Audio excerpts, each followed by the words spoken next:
مسند احمد بن حنبل کی حدیث نمبر ہے 8674۔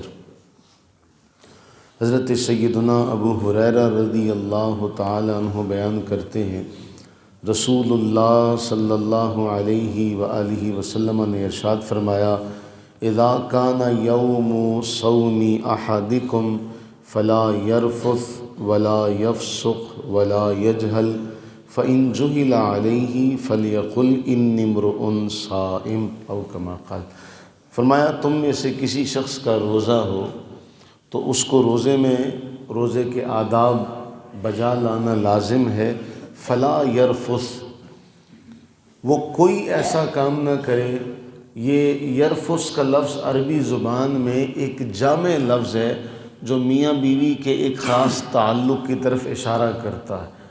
تو قرآن میں بھی ذکر ہوا فلا رفث، حدیث میں ذکر ہوا فلا یرفث، اس ایک خاص تعلق کی طرف اشارہ کرتے ہوئے نبی سرور عالم صلی اللہ علیہ وسلم نے فرمایا، جب تم میں کسی کا روزہ ہو تو ایسا کوئی بھی کام نہ کرے۔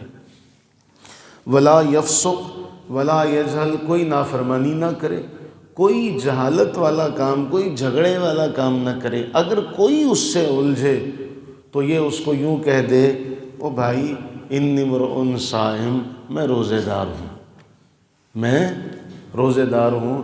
یعنی رسول اللہ صلی اللہ علیہ وسلم نے جو ارشاد فرمایا نا ایک روایت میں کہ روزہ ڈھال ہے، جب تک کہ کوئی اس کو خود نہ پھاڑے تب تک یہ حفاظت کرتا رہتا۔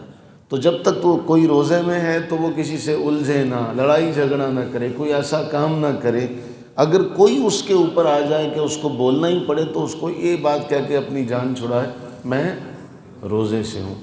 جس طرح نماز میں ہم ابتدا میں تکبیر تحریمہ کہتے، تکبیر تحریمہ کا معنی کیا ہے؟ اگر سادہ سے لفظوں میں اس کو سمجھا جائے، اس سے پہلے کھانا جائز ہے، پینا جائز ہے، بات کرنا جائز ہے، لیکن جیسے ہی آپ نے تکبیر تحریمہ کہہ لی تو اس کے بعد کھانا پینا چلنا بولنا اب جائز نہیں رہا۔ یہ تکبیر تحریمہ ہے، ان سارے کاموں کو روکنے والی جو اس سے پہلے آپ کے لیے حلال تھے۔ تو نماز میں تو اللہ تعالیٰ نے یہ سسٹم بنا دیا کہ جب آپ نماز میں شروع ہو گئے تو آپ یہ سارے کام نہیں کریں گے، لیکن روزے میں تو ایسا نہیں ہوتا۔ آپ نے صبح سحری کی، اس کے بعد سے آپ نے دنیا میں اپنے معمولات کو بجا لانا۔ تو ایسے میں نبی سرور عالم صلی اللہ علیہ وسلم نے یہ طریقہ ارشاد فرمایا۔ اب اس طریقے کے پیچھے ایک اور حکمت ہے۔